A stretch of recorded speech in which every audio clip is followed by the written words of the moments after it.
Hey, what's going on, guys? Welcome to today's edition of the Kiss Breakfast Takeaway. On today's show, we talked about the last day on Earth and security. Oh, I've grown. All right, so guys, I'm going to ask you a question, but I don't want you to answer it out loud, all right? Right. Do you know your password for your bank account? Yeah. Your online banking. Don't say it out I've loud. not got online banking. You don't have it? I've got 3. I know them all off by heart. All right, well, there's a survey here that says that 1 in 6 of us are putting our accounts at risk because we use our pet names as our account password, right? Right. But for me, I don't have that problem. I've got a goldfish at home, and his name is GY56DF45B lowercase 78JN. Try and crack that code. But I've got another little story for you. Thanks for this. My gran used to have the perfect way to remember her password. Right. Her password was incorrect. So if she forgot it, she would just type in anything into the system and it will come back, your password is incorrect. And then it'd tell her the name for it. I like it. Never failed.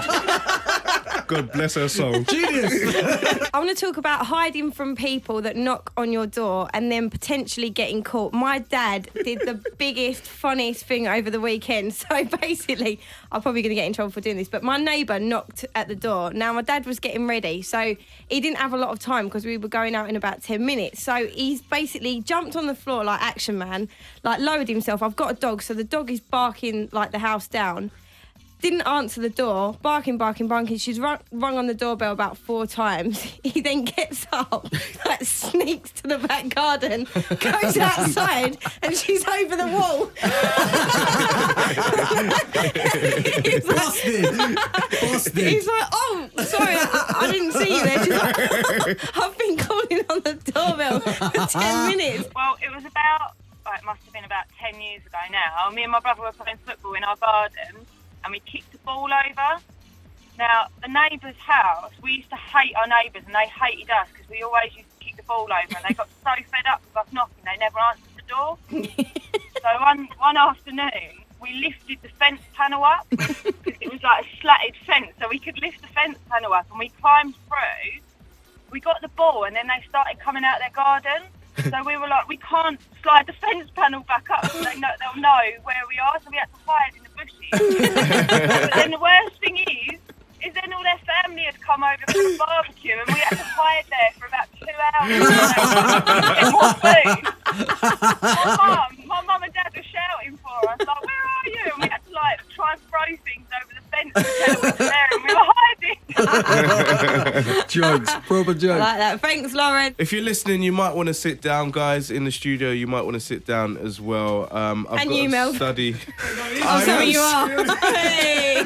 This is serious, Charles. Oh, sorry about that. Scientists have predicted the very last day of Earth, and it's because a giant asteroid is going to collide with our planet at 38,000 miles per hour. Now, they've actually set the date. Hang on, let's get your diaries out. Yeah, get your diaries out. Diaries It's out. March the 16th, Yeah, 2880. So we've got about 2880. 800 years left. Oh, really? So you don't have to worry about it now. Oh, phew. But I want to ask you. Put it in anyway, just in case. But I do want to ask you guys, what would you do on the last day of Earth? Let me do that again.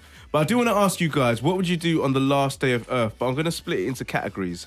So what's the last track that you would listen to? Right. The last TV show that you would watch. You can include an episode if you like.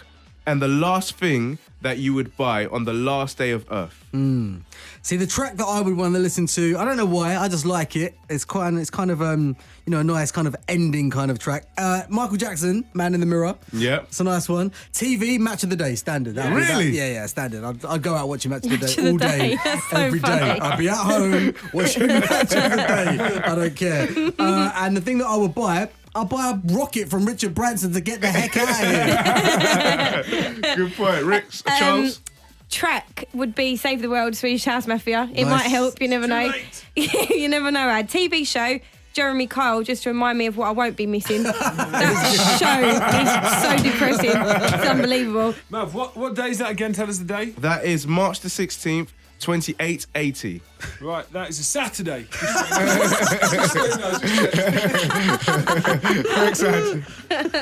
So there you have it, you good-looking bunch. Today's edition of the Kiss Breakfast Takeaway. And on tomorrow's show, we are talking wide loads. And make sure you subscribe to the Kiss YouTube page for more stuff like this. Laters. Ricky, Melvin, and Charlie. Let's go. Kiss Breakfast.